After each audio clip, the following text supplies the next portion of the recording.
strange lights in the sky. Look, it's lit. I have no idea what that was.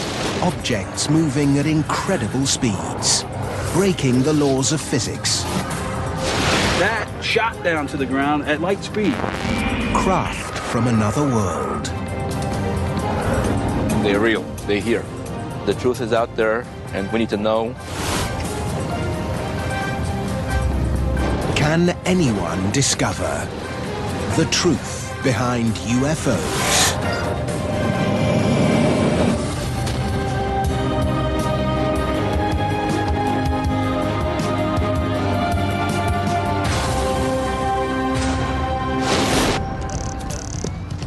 January, 8 p.m., Winsted, Connecticut. What the hell is that thing? Shoppers in a downtown mall spot something in the evening sky. It's moving. You got it, Pat? The event, like so many nowadays, is recorded on mobile phones. Unbelievable. It's posted onto an internet video sharing site. It's the latest example of an unidentified flying object, a phenomenon that seems to defy explanation. I don't know what it is. Or does it? UFO sightings like this one are reported in their thousands every year, and not just in America. They happen all over the world. No airports around here at all. It's unexplained. From Rio, London, Paris, and New York, UFOs are a global phenomenon, a global mystery. For the past 60 years, Whoa, I'm getting a series of lights right there. I got it. wherever and whenever unidentified flying objects have been spotted in the sky, they've hit the headlines. Right now, the biggest thing on YouTube is the Israeli UFO, which was UFO on top of a sacred temple. Is that UFO? Amazing. Holy. And you can see it sitting on top of it, and then it just shut off at light speed. I looked at a video many times. I think it's real. UFO sightings like these fire the imagination of enthusiasts all over the world We've seen them in Mississippi like this, but never. and fuel investigations to discover what these mysterious objects really are.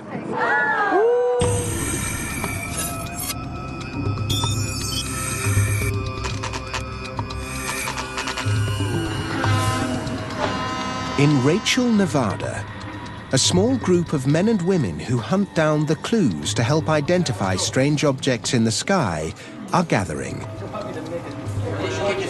Leader of the pack is Alex Podovich. We actually hunt UFOs. We have regular meetings that we go out in the field, and we set up our equipment and cameras, whatever we have, and we watch the skies. And sometimes you do see very strange things in the sky. Unusual objects in the sky like this are what these guys spend hours analyzing. A UFO is something that you cannot identify. It could be our own, or it could be alien. It's just an object in the sky that you can't tell for sure what it is. You know, a lot of people associate it with the alien craft, but it's not true. It could be anything in the sky. That's what the term means. It's just a phenomena that does not go away. It's kind of like a snowball, and it just gets bigger and bigger. And it's very enjoyable. Pat Travis knows all about UFOs. She's the owner of the Little Ailey Inn in the Nevada desert, the unofficial capital of ufology. It's a mecca for UFO hunters for a good reason. There has been a lot of sightings of craft, of phenomena that no one can explain. There's been craft that have done maneuvers so fast that it's unbelievable. I believe that we cannot be the only beings in this entire magnificent universe. It has to be more. I will always believe that. She thinks UFOs are alien, a view held by some who investigate sightings. First of all, they're real. They're here. And the truth is that they created us. We need to know, as a human race, where we came from, what our origins are. Discovering the truth has been the focus of ufologists for decades, but it's not easy. UFOs are not something called up on demand.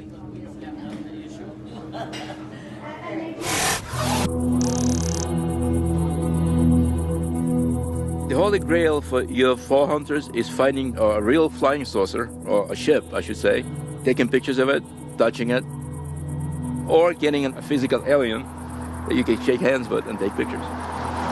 Today, Alex and his crew are taking a trip down Nevada's extraterrestrial highway to try to find a UFO.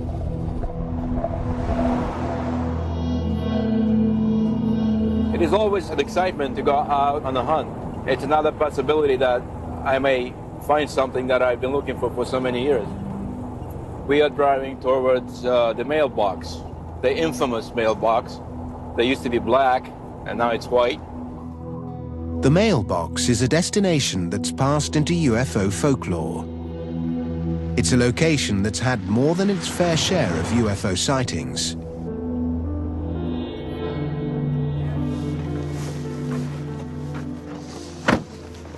This is the famous mailbox, the white mailbox. And these are the UFO hunters. They'll be with us here tonight. Hopefully we'll find something up in the sky. You guys need any help? This UFO hunt is a challenge that's brought the group in plain sight of the security forces that monitor movement around one of the most secretive places on Earth. A US Air Force operating location near Groom Lake, Nevada.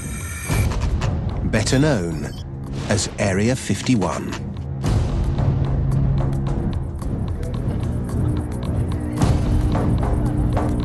I can see a tower up on the hill, up on the mountain, and it's probably a radar out there also.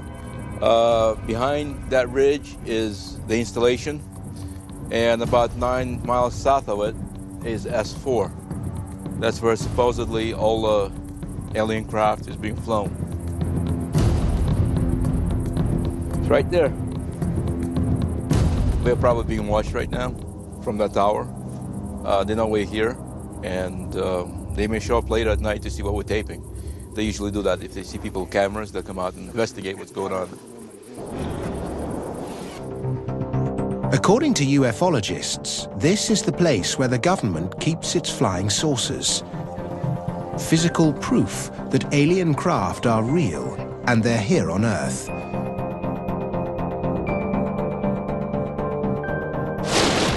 The incredible claim made headlines in the late 1980s, thanks to this man. I'm Bob Lazar. In 1988, physicist Bob Lazar told friends he'd seen flying saucers when he was working on a top-secret project at Area 51. There is physical evidence which proves that there is life elsewhere. Bob's job was to see if he could reverse engineer this propulsion system. Now remember, this is the... John Lear's been a friend of Lazar's for over 20 years. He was one of the first he told about seeing America's flying saucers. I met Bob Lazar in 1988, and the first thing he said to me is, "I saw a disc today." And I'm sitting here writing, and I said, "What?" He said, "I saw a disc today." And I said, "Theirs or ours?" He said, "Theirs." But that vehicle is a disc, which is generally referred to as a flying saucer.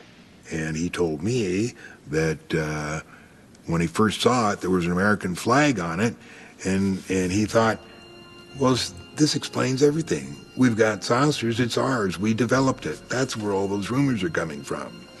But then he got to see inside of it, and there was little teeny seats, which were just about this big. And that's when it became all too clear to him that this was an alien craft. The admission by an Area 51 insider caused a media storm. Flying saucers were real and being hidden by the government. What they do is pump protons into the 115. It's my opinion that nothing we have developed has been without ET influence or technology. If UFOs and flying saucers are real and being kept in secret bases in the Nevada desert, it begs a series of questions. What are they for? And where and when did America get its hands on them? The Las Vegas UFO hunters are out looking for UFOs. They've gone high-tech. They're using a sensitive array of infrared and low-light cameras in the hope that it will help them capture images of unknown objects in the sky. This equipment is generally used for surveillance in very, very dark environments. Some of them use existing light. They can operate even from starlight. The other one is a traditional green night vision camera, which amplifies light. So if anything comes from that direction towards us and it emits light, we'll see it. Even before the cameras are up and running, Alex spots something in the sky. You can see the contrail, and that looks like probably an F-16. What do you think we're going to see out here tonight? Well, I'm hoping to see something that was engineered back, reverse engineered from alien technology. Almost ready. Almost there. If you had the infrared, we may be able to see some things that we can't see with our eyes. Maybe they're not still supposed to be seeing. We're not supposed to be seeing. So that gives us a chance to look behind the veil. Is this legal? Yeah, perfectly legal. Okay. You're on public land. Okay. If you get arrested, you don't know me.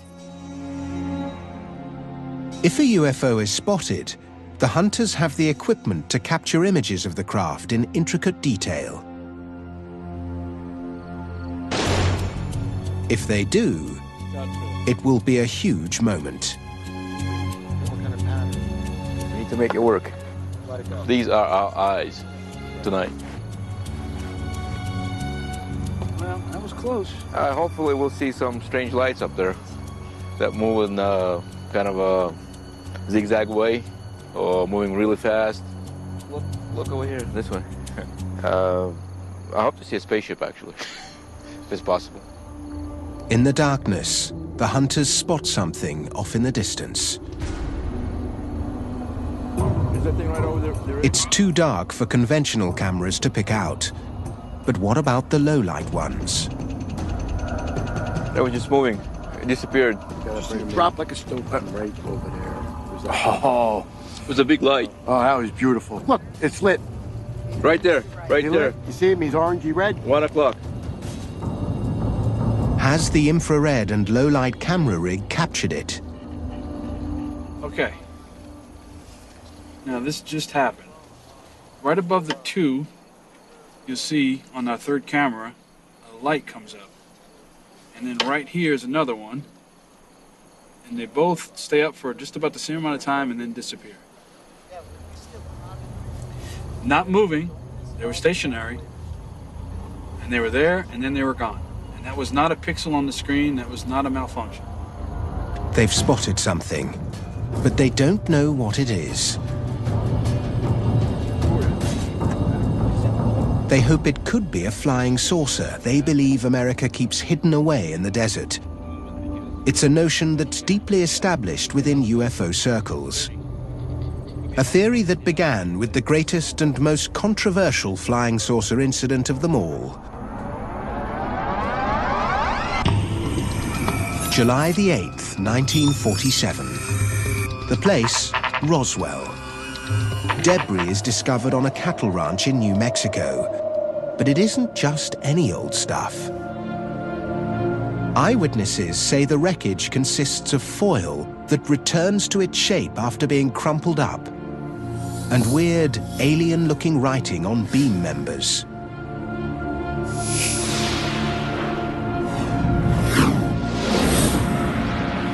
A UFO legend is born. But in a U-turn 24 hours later, Roswell's flying saucer is claimed to be a weather balloon, and a controversy has raged ever since.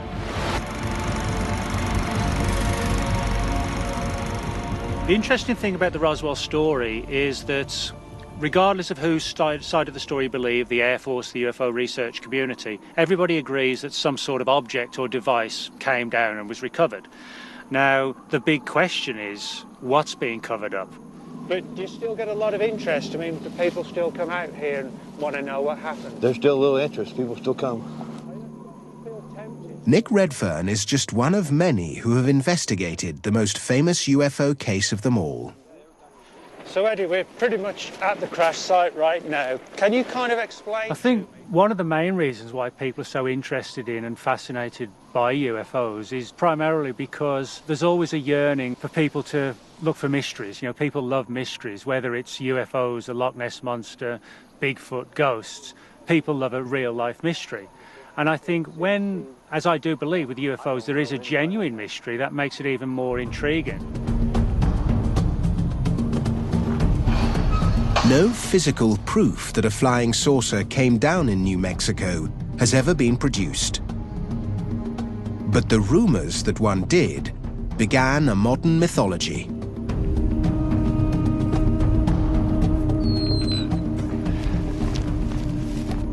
So, Eddie, this is really where all the evidence was brought. What happened was that when flying saucer sightings began in '47, it was something totally new. Never been seen before, so people were fascinated by it. The Roswell UFO incident set the scene for an incredible explosion in sightings across America. Over the next 50 years, UFOs grew into a global phenomenon. And now, the reason why is about to emerge.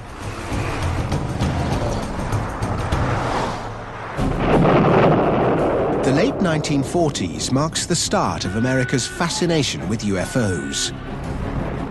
An obsession that coincided with its Cold War with the Soviet Union.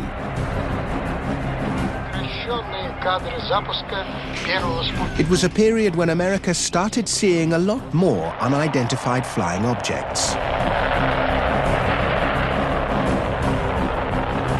The biggest trauma for post-war America in the 50s was the appearance of Sputnik in the sky. Once you get a space race starting, you begin to get this huge rash of UFO technologies being sighted. The atomic age and the space race fed an increasingly popular sci-fi genre. And soon America was awash with B-movies featuring UFOs and invaders from outer space. With films like Earth versus the Flying Saucers or The Day the Earth Stood Still, you begin to get an absolutely clear interrelationship between the kind of sightings that you get in the real world and the B-movie flying saucers of the 1950s. In the 50s, this popular culture became reality. UFO sightings were on the rise. And the US military refused to acknowledge that they were responsible.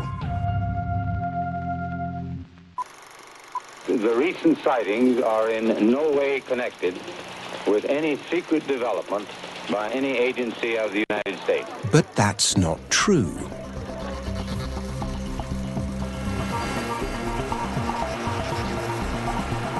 Back in the 1950s, the Air Force, there's no doubt, was working on projects to try and build circular-shaped aircraft. One of these was known as the Avro car. You know, it looked pretty cool, like this silver, shiny, flying saucer. At the height of the Cold War, both the Soviets and Americans were building experimental machines they hoped could win global supremacy. America's Avro car was one such experiment. It's a very sexy-looking machine with a bubble dome. Never went higher than a couple of feet off the ground, despite having about 3,000 horsepower. The Avro car inspired Paul Moller, an engineer, to build his own version of a flying saucer.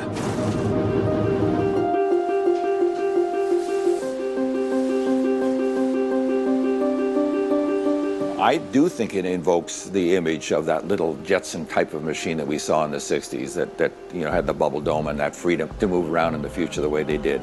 That was very big in America, and I think it drives the interest of people to do it. Well, putting this canopy down really puts you into a very comfortable world. Dr. Paul Mahler flying the M200X. Paul Moller is one of only a handful of people who can claim to have flown a real flying saucer. The OMC rotary engines developing. It's truly a magic carpet sensation. When you're in a helicopter, there's a lot of vibration, number one. And number two, you have the sense you're being lifted from above. This machine here is absolutely no vibration. The rotary engine is like a soy machine engine. The power comes from below you.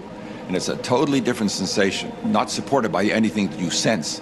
It's really amazing. It's absolutely magic carpet sensation.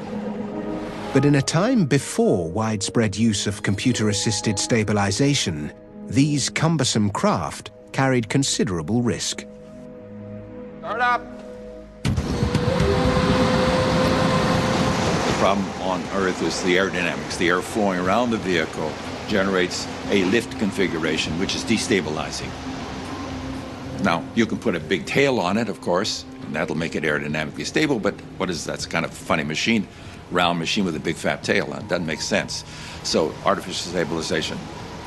When you're not dealing with the atmosphere, when you're outside of the atmosphere, of course, round is the perfect shape. Structurally, it does everything you want. It has all the right things. We just got to get rid of the atmosphere. From an engineering point of view, America's attempts to build a fully operational flying saucer in the 1950s and 60s failed. The project's success was in its propaganda value. America's UFOs were a weapon of sorts. I think one of the bigger issues relative to UFOs is the realization on the part of the military that, hey, you know, this is a phenomenon we can actually use to our advantage. If you imagine at the height of the Cold War, you subtly release information to the Kremlin that, hey, we've got a crash flying saucer, and we've actually begun to understand how and why it flies. That could actually spook the enemy. America's UFOs were propaganda tools. Never a serious military threat, their primary purpose was to mislead foreign intelligence. It acts as a good cover. The deep military projects to build highly advanced aircraft and platforms gets buried amongst a huge mass of stories of back engineering and super secret X-Files type conspiracies. And while we're all running around following them, the real military secrets gets hidden. We now know that rumors which claimed the US was developing its own UFOs were intended to hide something else. But what?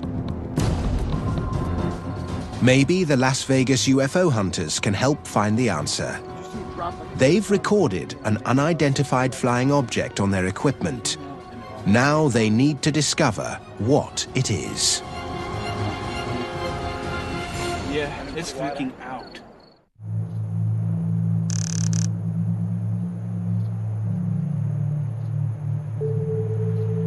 Peter Merlin knows a lot about what goes on in the sky over the desert. He says that evidence of UFOs in the sky can often be found on the ground.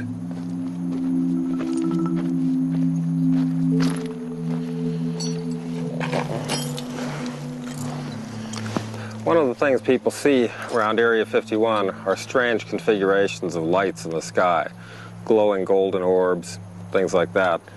A lot of the time they're seeing these things. This is an Air Force anti-infrared flare. It provides a heat source to decoy heat-seeking missiles. And they look very strange to people on the ground because they seem to hang in the air or move in strange ways with the air currents while glowing and sputtering. The deserts are littered with thousands of these things. These account for a lot of the unusual light sightings in the night sky over Nevada. But Las Vegas's finest don't buy that explanation of what they've seen. They think it doesn't fit. It moved. That light moved. It's blinking right there. Yeah, I see it. Yeah, it's on and just faded out. You know, there's a lot of military aircraft up there right now. They're doing the exercises and they're dropping flares. But don't flares fall down? That one did look like it fell, but it was, flares float down. That's the nature of flares, is so it illuminates an area. They float like this. That shot down to the ground at like light speed. I have no idea what that was. Look at it again. Look at that light, how it moves. It's coming back. I'm gonna rewind it right here. It's right here. I am freaking out. Nothing moves like that. That's strange. So it's sort of half imagination. What the hell was that? Was that a bomb? Probably. You sure? Yes, I think they're targeting your car, your vehicle. That's not funny, dude. The experienced UFO hunters are stumped. They've spotted an unidentified flying object over Area 51. But people like John Lear aren't surprised by sightings like these. They maintain there's a simple explanation. There is nothing that we have developed that hasn't been influenced by ET. They've given us everything. From Roswell, we developed such things as transistors, fiber optics, and things like that. Have the UFO hunters seen one of the reversed engineered UFOs Bob Lazar talked about in the late 1980s?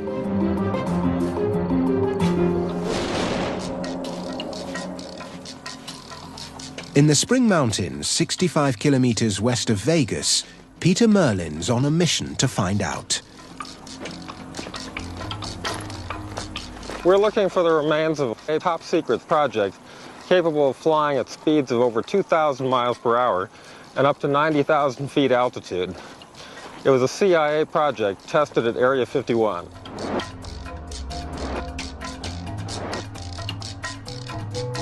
The question is, was this project based around UFO technology? They looked like craft from other worlds, so one could be forgiven for thinking, wow, that's a UFO.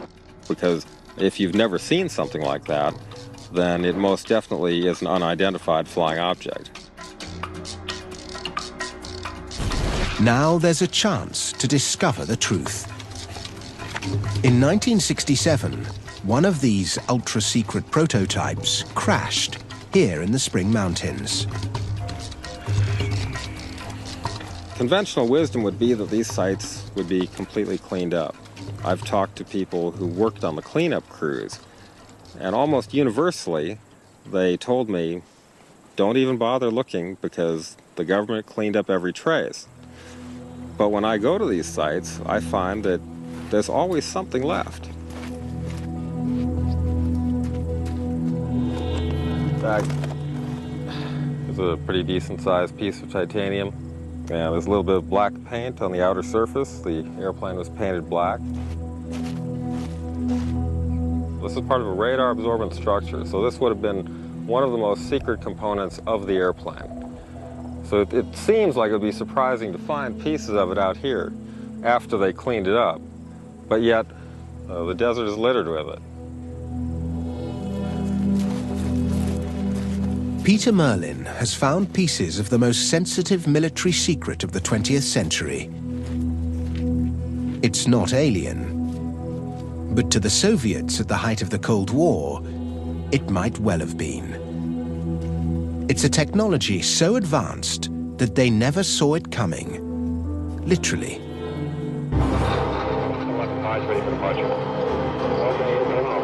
America's stealth aircraft, introduced in the 1980s, changed the rules of aerial warfare.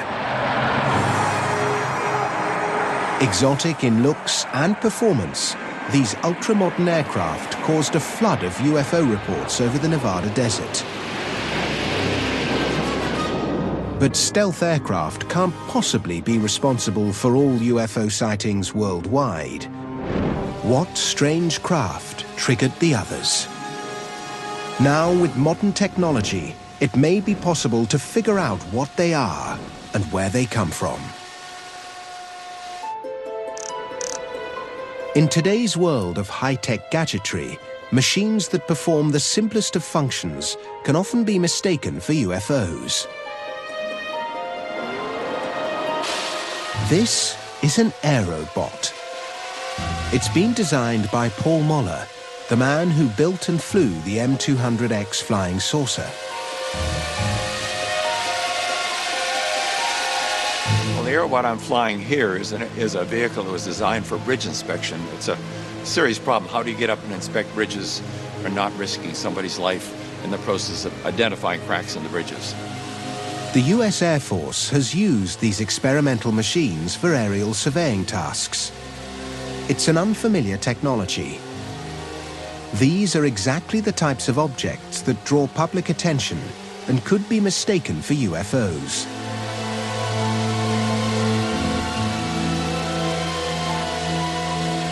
It's amazing. A lot of times we do not announce a flight of any of the things we're doing, but 5 o'clock in the morning, we started up and there's a crowd already here. It's almost like there's some magical communication out there. Everybody wants to see it fly. It's going to be surprising, but you know everything's surprising to start with, right? It's a matter of time. It wouldn't take very long before it'd be common like everything else in our lives. To the untrained or uneducated eye, Paul Muller's gizmos could appear to be unidentified flying objects.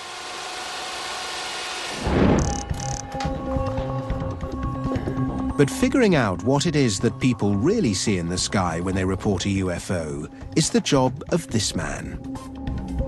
Mark D'Antonio is a chief analyst with Mutual UFO Network, an organization which investigates unexplained sightings.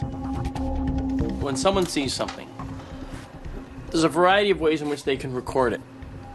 This cell phone video showed up on the web, and just since late last night, it's already had 187 views. This is basically available for the world to see.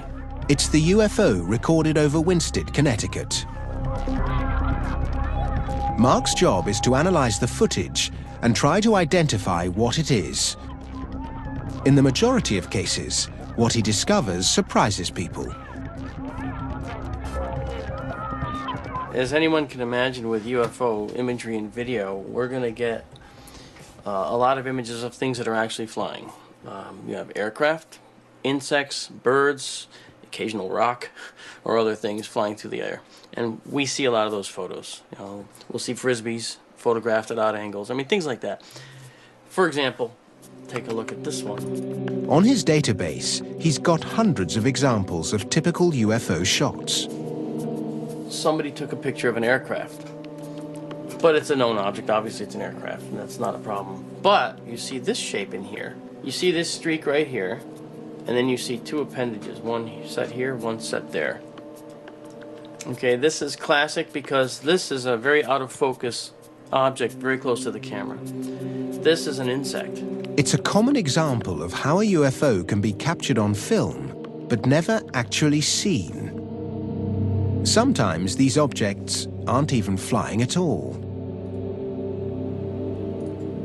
Many times people photograph things genuinely because they need them for work or whatever, but then later when they review the pictures, they see something odd because they didn't see it when the photo was taken. In this particular case, over here in the corner, these two objects showed up, and they were submitted as two objects that were not seen when the photo was taken. I looked at that and I started laughing. I said, you know, this makes my day. Because what that is just a staple.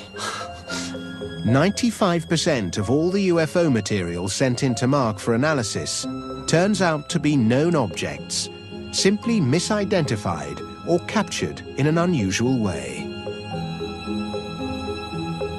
The UFOs typically become IFOs, identified flying objects, and they turn out to be planes and helicopters and atmospheric phenomena and celestial bodies like meteors and all kinds of things.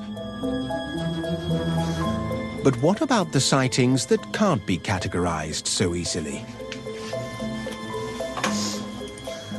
All the other imagery that we've looked at so far have been in that 95% known category that we've talked about before, you know, aircraft, insects, flares. In this particular case, this is a true UFO. This is an unidentified flying object. It's a true unknown. It's one of those that has been subjected to all the analysis already by far more than just me. True unknown. Most of what we're talking about is some very small percent of unidentifieds. It's this small residue that everybody is really fighting over. And of course, if the believers are right, if even one of those is really, really, really real, then extraterrestrial craft are real. It's a view that's dogged the UFO community from the beginning. Something flying in the sky that is unidentified and is an object isn't by definition an alien spaceship. There's no reason why in 2011, if somebody sees a circular craft in the sky, that has to be built by aliens. And here's proof. Winsted, Connecticut. Spectators in a dimly lit car park spot a strange object in the sky over a Stop and Shop mall.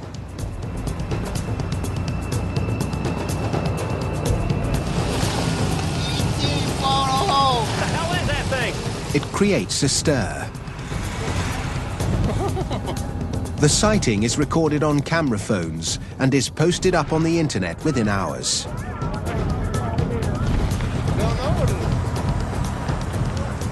It's been spotted where there are no reports of any air traffic. There are no blimps or advertising craft in the vicinity. To all present, it's an unidentified flying object. Unbelievable. The problem is that as the technology advances, it becomes easier and easier to hoax things that look really good. Whereas, say, 30, 40 years ago, a good UFO photograph may actually have been a real UFO photograph because it was hard to fake.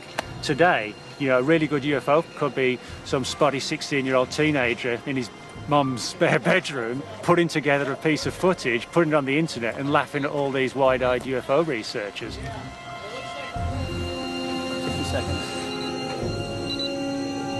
Okay, coming in. This UFO is a hoax. Good. Connecticut's latest flying saucer sighting started life in a basement workshop a little over 24 hours before. Okay, lights. Good, there we go. One there. It's an experiment thought up for this investigation by MUFON analyst Mark D'Antonio. There's so much available off-the-shelf technology that allows you to put together a craft in no time at all that people can misidentify. It makes our job very difficult in trying to discern what's real, what's not, because the unknowns are out there, and that's what we're after. But this isn't a case of the gamekeeper turning poacher. Mark D'Antonio is on a mission. It's this guy. I think it's really critical that people understand what types of things they are seeing in the sky, whether it's a meteor or it's a four-bladed quadcopter with lights. There's thousands of these out there now, thousands. We have to show people what these are, because too many people are reporting these and then think they've had a life-changing event, when in fact they were looking at someone fooling them. We want to raise that public awareness. That's very important, and we want to expose the hoaxers for who they are and show with this how that works. It's pretty neat. All right, here we go. Okay. The Winsted UFO sighting has been explained. It's one of the 95% that are.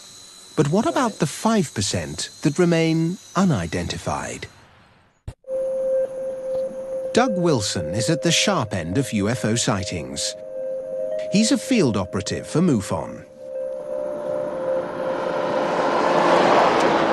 With 30 years of experience as an investigator, I can usually tell within a few minutes of an interview what the chances are that I'm looking at a planet, an aircraft, or what have you, regardless of how adamant the witness might say this was not an airplane. Do we have a case where you can honestly say I've exhausted everything and yet I don't know what it was? It happens. In such cases, Doug knows why a lot of people instinctively make the link to outer space. I think people do feel the need to have an explanation for everything. We've got Star Wars, Star Trek, any number of science fiction that people look at and they think automatically outside of the Earth. And so if you don't give them an answer, they will come up with one on their own, and frequently it is extraterrestrial.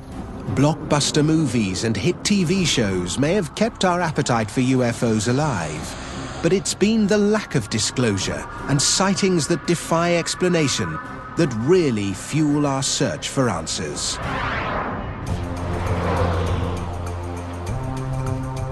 An incident 60 years ago gave a town in New Mexico a marketing dream and gave birth to an industry that cashes in on man's fascination for the unknown. But the truth is, the facts behind the Roswell incident have been released. I think the best explanation for the entire Roswell incident was it was a physics experiment that got lost, and that led to some unintended consequences. Today, the official explanation for Roswell is the crash of a top-secret listening device codenamed Project Mogul. These balloon trains were huge assemblies. We've got a picture of one right here.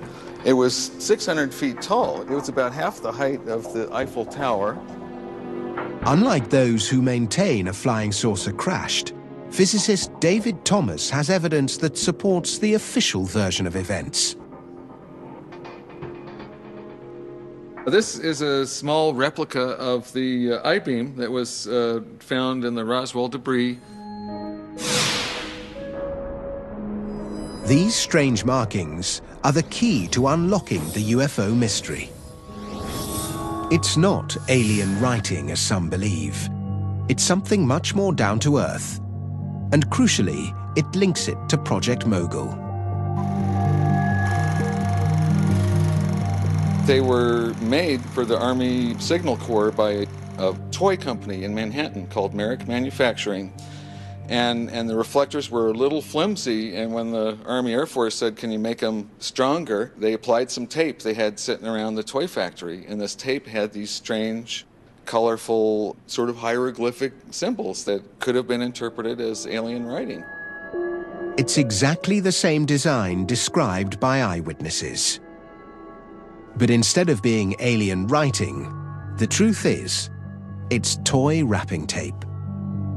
Despite the evidence, it isn't enough for some people. 60 years of speculation can't be swept away so easily. No one's going to hide a weather balloon coming down. There's no point. And even a Mogul balloon, there are examples of Mogul balloons coming down elsewhere in the US in the summer of '47. They weren't subject to stringent security like the Roswell event was. So I think for me that rules out a Mogul balloon. The real truth behind the most famous UFO of all time may never be universally accepted. But the facts reveal that in the vast majority of cases, an explanation for most UFOs can be found. Simple misidentification, atmospheric conditions, hot air balloons, hoaxes, even staples can all become unidentified flying objects. But the question remains, what are those that stay unidentified? There are those people who understand that while there are a lot of mystery lights and things happening in the sky, some of them of a perhaps clandestine nature, there's no good evidence that any extraterrestrial craft is visiting the planet Earth. Believers will still hunt for the evidence. Light speed. That one, the last one, it's right here. In my opinion, the truth behind UFOs is that, first of all, they're real. They're here. Roswell, New Mexico. Something did crash, and I do believe that I was a alien spacecraft. But for those of us who just look to the skies and wonder, 80 to 90% of all UFO sightings are explainable. But as a rational person trying to keep an open mind, I would have to say that there is no reason to believe that aliens could not be here. It's kind of like people's belief in God. You can't prove it, but you'll be damned if you'll deny it in total. Brand new The Truth Behind explores the legend of the Loch Ness Monster at the same time next week. Stay tuned for a hunt for aliens.